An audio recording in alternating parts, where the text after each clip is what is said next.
दोस्तों नमस्कार। 4PM news network और दस्तक दोनों पर आप सबका बहुत बहुत स्वागत है। मैं हूं आपका दोस्त मयूर जानी।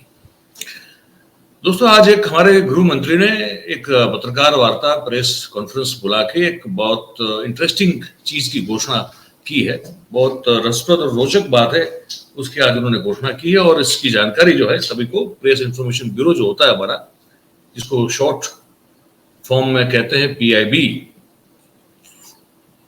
तो उनकी ओर से एक समाचार आया दोपहर को कि भाई गृह मंत्री साहब की प्रेस कॉन्फ्रेंस है, इसकी प्रेस विज्ञप्ति है और उन्होंने दिल्ली में इस चीज को कहा, जरा देख लीजिए, इसकी लिंक भी हमने आपको भेजी, अब चाहे तो इसको इस्तेमाल कर सकते हैं। ठीक है, अब खबर ये है, अच्छा उससे पहले ये अगर अभी से जो है इसको इस वीडियो की लिंक को अगर आप शेयर करना शुरू कर दें तो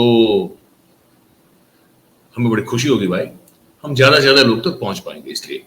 ठीक है, तो खबर यह है कि 75 साल के बाद एक चीज फिर से दोहराई जाएगी और उस घटना का नाम है सेंगोल का फिर से जो है एक तरह से क्या कहते हैं पुनर्जागरण किया जाएगा। अब आप कहेंगे सेंगोल क्या है, तो सेंगोल क्या है ये मैं बताऊं इससे बेहतर तो हमारे गृह मंत्री बता दें, क्योंकि उन्होंने पत्रकार वार्ता की और हमने फिर उनमें से कुछ अंश जो है आपके लिए ये चुनकर रखे हुए हैं। आप पूरा सुन लीजिएगा, ये कुछ 5-7 मिनट का उनका ये वीडियो क्लिप रहेगा जिसमें वो कहते हैं, हालांकि वो काफी लंबा बोले लेकिन हमने जो काम की चीजें वो निकाल के आप तक पहुंचाने की कोशिश की है। तो पहले सुन लीजिए कि सेंगोल है क्या, क्या महत्व है, फिर से इसके महत्व को क्यों इतना पुनः जागरूक करने की कोशिश की जा रही है, और उसके बाद फिर इसके पीछे का मर्म जो हम समझ रहे हैं उस पर अब बात करें। पहले ये देख लीजिए आप। एक और महत्वपूर्ण घटना होने जा रही है जिसकी आपको सूचना देने के लिए आज मैं यहां उपस्थित हुआ हूं। इस अवसर पर एक ऐतिहासिक घटना पुनरावर्तित हो रही है, एक ऐतिहासिक परंपरा पुनर्जीवित भी हो रही है। अभी स्क्रीन पर आप एक सुंदर वस्तु को देख रहे हैं, राजसी लगती है वस्तु, इसके पीछे युगों से जुड़ी हुई एक परंपरा छिपी है।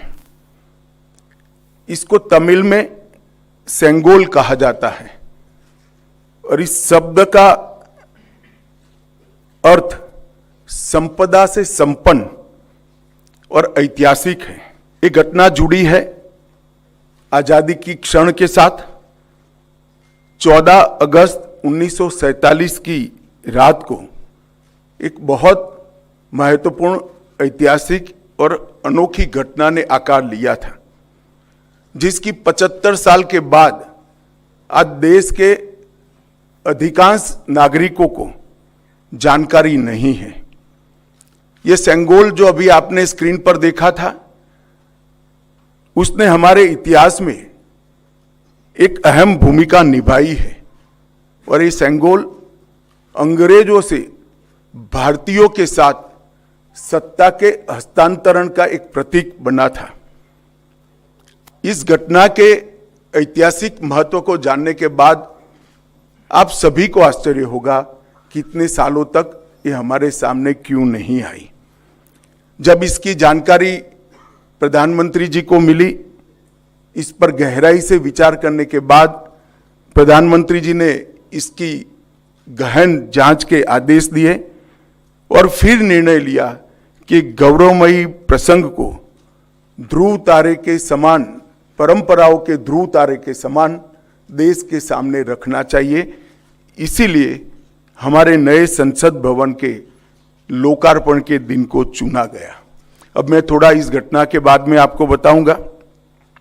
14 अगस्त 1947 की रात को लगभग 10:45 पर पंडित जवाहरलाल जी के ने विशेष रूप से तमिलनाडु से आए हुए अधिनम से सेंगोल को स्वीकार किया था।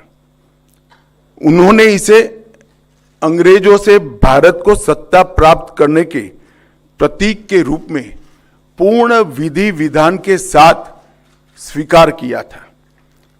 पंडित नेहरू ने 14 अगस्त की रात को अपने निवास पर कई नेताओं की उपस्थिति में सेंगोल स्वीकार कर सत्ता के हस्तांतरण की प्रक्रिया को, पंडित नेहरू ने इस अनुष्ठान के संपादन के लिए दक्षिण के मठाधिपति को स्वीकार कर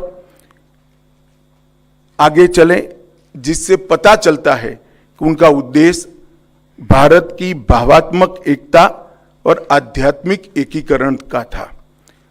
सेंगोल के अर्थ और इतिहास में थोड़े डिटेल में जाते हैं तो सेंगोल का अर्थ बड़ा गहरा है। सेंगोल शब्द तमिल भाषा के सेम्मई शब्द से बना गया है। इसकी व्युत्पत्ति सेम्मई से आती है, जिसका अर्थ और भाव नीति परायणता से है। यह एक तमिलनाडु के प्रमुख धार्मिक मठ के महंतों द्वारा ये सेंगोल जो आप अभी देख रहे हैं स्क्रीन पर, ये अभिमंत्रित है। गंगा जल से उसको पवित्र किया गया है। इस पर पवित्र नंदी अपना अटल दृष्टि और स्थिरता के साथ विराजमान है। और ये जो सेंगोल है वो चोला साम्राज्य के समय से, मतलब 8वीं शताब्दी से चली आ रही हमारी अपनी भारतीय सभ्यतागत प्रथा का एक अनुसरण करने के लिए ये प्रथा को बना दिया गया था, एक प्रकार से पूरा किया था। सबसे महत्वपूर्ण बात यह है कि सेंगोल जिसको प्राप्त होता है, इसके पास से न्यायपूर्ण और निष्पक्ष शासन की अपेक्षा रखी जाती है और एक प्रकार से न्यायपूर्ण और निष्पक्ष शासन करने का आदेश उसको मिलता है, जिसे तमिल में आणई कहते हैं। हमारी सरकार का मानना है कि इस पवित्र सेंगोल को किसी संग्रहालय में रखना अनुचित है। सेंगोल की स्थापना के लिए संसद के भवन से अधिक उपयुक्त और पवित्र और उचित स्थान कोई हो ही नहीं सकता। इसलिए जब संसद भवन का देश को समर्पण होगा, उसी दिन आदरणीय प्रधानमंत्री नरेंद्र मोदी जी बड़ी विनम्रता के साथ तमिलनाडु से आए हुए अधिनियम से सेंगोल को स्वीकार करेंगे और अत्यंत आदरपूर्वक माननीय लोकसभा के अध्यक्ष के आसन के समीप सम्मान के साथ इसको स्थापित करेंगे।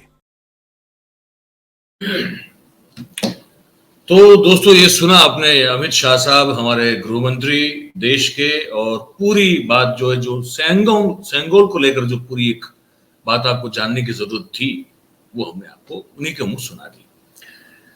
अच्छा, आपने ये सब सुना इसमें कि ये पंडित नेहरू ने खुद जो है 14 अगस्त को रात को 9:45 के आसपास इसको ग्रहण किया था, और किस तरह से राजा जी और राजेंद्र प्रसाद साहब ने जो है इस बात का, मतलब इसकी जो कल्पना दी या सुझाव दिया, वो सी राजगोपालाचार्य जी, जो जिसको अब राजा जी कहते हैं, उन्होंने दिया। ये सब तो हो चुका था, मतलब 1947 14 अगस्त को हो चुका था। उसके बाद ये एक संग्रहालय में था, जो पूरी जब बात उनकी सुनते हैं तो उससे लगता है कि ये कहीं तमिलनाडु के कोई एक संग्रहालय में इसको रखा गया था। अब कुछ 2-3 सवाल मेरे मन में होते हैं इस पूरी बातचीत को लेकर। एक शब्द का उन्होंने इस्तेमाल किया, अगर आपने देखा हो तो, कि ये जो वस्तु दिख रही है बहुत सुंदर है, वो कोई एक राजसी प्रकार की वस्तु दिख रही है, मतलब कि राजदंड प्रकार की कोई वस्तु दिख रही है। इसको जरा आप ठीक से इस राजसी वाली बात को समझने की कोशिश कीजिएगा। वो राजा रजवाड़ों का समय था, और राजा जब होते थे तो वहां जो है टेक्निकली डेमोक्रेसी नहीं होती थी, तो वहां राजा, हाँ ये बात बिल्कुल जरूर सही है, सच है कि एक राजाओं की भी एक काउंसिल हुआ करती थी, हर एक राजाओं की काउंसिल हुआ करती थी, उनके मंत्री, महामंत्री, जिसे अमात्य महामात्य कहते हैं, वहां से लेके एक पूरी एक कैबिनेट ही होती थी। पर यह था कि वो चुनी हुई, मतलब वो उसका चुनाव नहीं होता था, वो सिलेक्ट किए गए होते थे, इलेक्ट किए गए नहीं होते थे। ये एक प्रणाली वैसे थी। पर वो सब जो है मिलके राजा को ये सलाह दिया करते थे कि राज्य को कैसे चलाना चाहिए और राज्य की जनता या प्रजा की जो देखभाल है वो कैसे की जानी चाहिए, राज्य का हित किस में है और राज्य का अहित किस में है, ये सब चीजों को लेकर अलग अलग ओहदे पर बैठे हुए लोग जो हैं उस काउंसिल में राजा को सलाह दिया करते थे। पर वो राजा रजवाड़ों का युग था, वो राजाशाही की बात थी। और जहां वो बात है तो फिर जब कोई एक राजा दूसरे राजा से अगर लड़ाई में युद्ध में हार जाता है या कोई संधि होती है या उस तरह की कोई भी बात होती थी, तब वहां की ये प्रणाली है दक्षिण भारत की हमारे कि ये जो सेंगोल है वो उसको दिया जाता था। ये भी कहा जाता है कि राजा का उत्तराधिकारी अगर राज्य संभालता है तो उसको भी ये सेंगोल जो है वो उस प्रतीकात्मक उस चीज का प्रतीक माना जाता है कि नीति परायणता से आप राज्य करेंगे। नीति परायणता जो अमित शाह साहब को भी ये शब्द बोलना पड़ा। और दूसरी महत्वपूर्ण बात उन्होंने जो कही वो ये कही, अगर आपने ठीक से सुना हो, न सुना हो तो वापस फिर से जाके सुन सकते हैं आप, ठीक है। दूसरी महत्वपूर्ण बात उन्होंने जो कही वो ये कही भाई कि निष्पक्ष ये जिसके पास होता है सेंगोल, तो उसका दायित्व बन जाता है कि वो निष्पक्ष रूप से जो है वो शासन करे। अब ये है ना बहुत विरोधाभासी बात दिखती है। और एक जिस तरह से माहौल हम देख रहे हैं पूरे देश में, वहां कहीं निष्पक्षता जो है वो दिख नहीं रही है। लेकिन अगर ये सेंगोल अगर आप लोकसभा जो नई पार्लियामेंट बनने जो उसका उद्घाटन होने जा रहा है और वहां अगर वो लोकसभा स्पीकर साहब के बिल्कुल आसन के पास इस दंड को जो है प्रस्थापित किया जाएगा तो उसके बाद तो फिर शास्त्रोक्त रूप से जिसको अभिमंत्रित किया गया है ये जो सेंगोल है, अगर इसको आप वहां रखेंगे तो फिर आपको निष्पक्ष रूप से हकीकत में सही अर्थ में शासन चलाना पड़ेगा। क्या आप वो चला पाएंगे, ये एक सबसे बड़ा सवाल है। और दूसरी बात ये है कि अमित शाह साहब ने ये भी कहा कि जब ये बात मतलब अब ये बात हो चुकी है, ये सच है, इसको दिखाने के लिए, इसको साबित करने के लिए उस समय के भी बहुत सारे प्रिंट मीडिया के कटिंग जो है उन्होंने प्रदर्शित किए अपनी प्रेस कॉन्फ्रेंस में। उसके बाद फिर 21-22 की साल में जो तमिलनाडु की सरकार ने इस चीज को प्रतिपादित किया था, उसका पुनः उल्लेख किया था, वो बात भी उन्होंने बताई। मतलब ये साबित करने के लिए कि ये भाई कोई कथा कपोल कल्पित या कोई कथा नहीं, ये हकीकत में है, इसका ये महत्व है। और इसलिए अब क्योंकि इसका महत्व होते हुए भी इसको भुला दिया गया है, तो जो हम मतलब उनकी एक पहचान बन चुकी है ना भारतीय जनता पार्टी की कि भाई हम वो सब करते हैं जो कोई नहीं करता। तो पंडित नेहरू ने इसको ग्रहण किया था, उसके बाद उसके महत्व को भुला दिया गया और इसको मतलब कि इस तरह से भुला दिया गया कि ये कोई म्यूजियम का एक पीस बन के रह गया। तो हम जो है अब उसके महत्व को, क्योंकि हम जानते हैं इसके महत्व को, इसलिए अब इसको हम जो नई लोकसभा होगी, जो पार्लियामेंट होगी, वहां पे लोकसभा स्पीकर के आसन के पास बिल्कुल इसको जो प्रस्थापित करेंगे। तो ये जो 75 साल और अमृत महोत्सव की बात हम लगातार सुन रहे हैं, जो कह रहे हैं कि अब तो शुरू हुआ है 25 साल तक चलेगा, तो उसमें ये एक मैं हमेशा कहता हूं कि एक ऑप्टिक्स जो है ना वो खड़ा करने की हमेशा एक अद्भुत जो है वो एक सूझबूझ है प्रधानमंत्री जी में कि दृश्य जो है वो नयनरम्य होना चाहिए, दृश्य जो है वो इतना अद्भुत लगना चाहिए कि लोग बस उसी को देखते हुए मदहोश हो जाए, उसी को देखते हुए जो है उस दृश्य की जो चकाचौंध है वो आपकी बुद्धि जो है उसको बेहोश कर दे, बस लगे क्या बात है।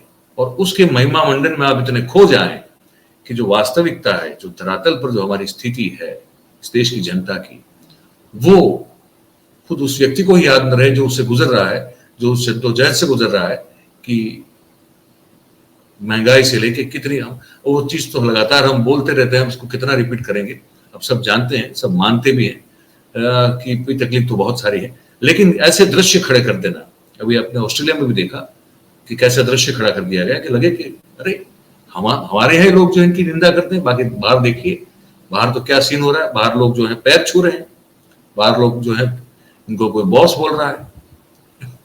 तो ये जो कला है, ये कला बड़ी अद्भुत है। और इसका एक और जो है प्रदर्शन जो है वो ये नई पार्लियामेंट के इनॉग्रेशन में, उद्घाटन में किया जाएगा। वो एक बड़ा ही राजसी, और सही अर्थ में वो राजसी लगता है, राजसी लगने वाला एक जो दंड है, वो दंड जो है वो प्रधानमंत्री जी को आके वही जो अधिनियम के जो पंडित जी होंगे जितने भी उस मठ के, वो सब आएंगे, उनको देंगे, प्रदान करेंगे और ये ग्रहण करेंगे। और उस समय आप देखिएगा कि क्या एक माहौल सजेगा, क्या एक वातावरण जो है उसका सर्जन होगा। आपके मन और मस्तिष्क को वो इतना मोह लेगा कि आप अपनी समस्याओं को भूल जाएंगे। तो समस्याओं से छुटकारा पाने का या दिलाने का एक बहुत बड़ा महामंत्र जो है वो हमारे प्रधानमंत्री जी के पास है। और वो मंत्र ये है कि हर चीज का इतना ग्लोरिफिकेशन कर दो, हर चीज का इतना ब्यूटिफिकेशन कर दो, एक भी मौका मत छोड़िए, जितना हो सके उतना वो कीजिए, ताकि असल में धरातल पर जो भी तकलीफें या मुश्किलें या मुसीबत हैं आम लोगों के लिए, वो उसको भूल जाए। ये एक अफीम के नशे की तरह होता है भाई। फिर आप वो भूल जाते हैं कि आपके घर में जो बर्तन है वो वैसे खाली पड़े हुए हैं, उसमें पकाने के लिए कुछ है नहीं। इसीलिए 80 करोड़ लोगों को आपको जो है लगातार खाना, राशन जो है देना पड़ रहा है। पर ये एक बहुत बड़ा तरीका ढूंढ निकला है कि बढ़िया से बढ़िया दृश्य खड़े करो और लोगों को सम्मोहित करते रहो, तो काम जो है चलता रहेगा, दुनिया भर में वाहवाही होती रहेगी और देश में लोग जो है इसको देखकर ही खुश हो जाएंगे। जब देश में कुछ करने का मौका है तो ये करो, ताकि और 50-55 कैमरे लगे और फिर जो है एक एक एंगल से चीजों को दिखाया जाए और फिर धन्य हो जाए सब कुछ देख के, और तकलीफ जो है उसको कुछ समय के लिए फिर से एक बार भूल जाए। तो ये हमको लगा इस पूरे जो कार्यक्रम जो आयोजित किया जाने वाला है उसको जो हम सोच रहे हैं, जो हमको लग रहा है दृष्टिकोण ये है, वो तो पवित्र है, बिल्कुल है, क्योंकि वो तो हमारी परंपरा है। जो सेंगोल की बात है, मैं ये बिल्कुल मानता हूं। देखिए, मैं यहाँ टिका करने के लिए या सिर्फ टिप्पणी करने के लिए नहीं कर रहा हूं, आप इसको मेहरबानी करके समझिएगा। सेंगोल का महत्व कभी भी अगर ये पुनः उजागर कर रहे हैं, मुझे ये अच्छा लगता है। वो एक ऐतिहासिक घटना भी थी जो शायद देश में अब मालूम ही नहीं थी, या तो लोग जो जानते थे वो बूढ़े हो चुके हैं। मुझे बिल्कुल इस बात से मैं सहमत हूं कि ये जो बड़ी ऐतिहासिक घटना हुई थी, उस घटना को शायद ही कोई देश में जानता होगा, जो इन्होंने सब डॉक्यूमेंट्स के साथ दिखाया कि पंडित जी ने उसको हाथ में ग्रहण किया था, उनको दिया गया था। और पूरी राजा जी वाली बात, और फिर जिस तरह से उसको अभिमंत्रित किया गया वो वाली बात बोलो, मुझे लगता है वो बात लोगों को बताना बहुत जरूरी था। ये बात अच्छी है, लेकिन उसका ग्लोरिफिकेशन, भाई तो पंडित नेहरू ने क्यों नहीं किया ग्लोरिफिकेशन इस चीज का? इसको खामखा ग्लोरीफाई क्यों कर रहे हैं? बस सवाल मन में खड़ा होता है, यही होता है। सेंगोल का महत्व को पुनः जागरूक करना, पुनः जागरण करना मुझे अपने आप खुद जो है बड़ा अच्छा लगा। वो एक अच्छी परंपरा की बात भी थी और वो ऐतिहासिक घटना भी है, उसका पुनः जागरण करते हैं, उसको उजागर करते हैं, अच्छी बात है। पर इतना बड़ा, इतना ज्यादा ब्यूटिफिकेशन और ग्लोरिफिकेशन करके आप सच में क्या करना चाहते हैं? सवाल बस सिर्फ यही खड़ा होता है, बाकी और सब तो हमको ठीक लगता है। तो हमको ये लगता है, आपको क्या लगता है? ये कमेंट बॉक्स में आप जो है लिखकर हमको जरूर बताइए।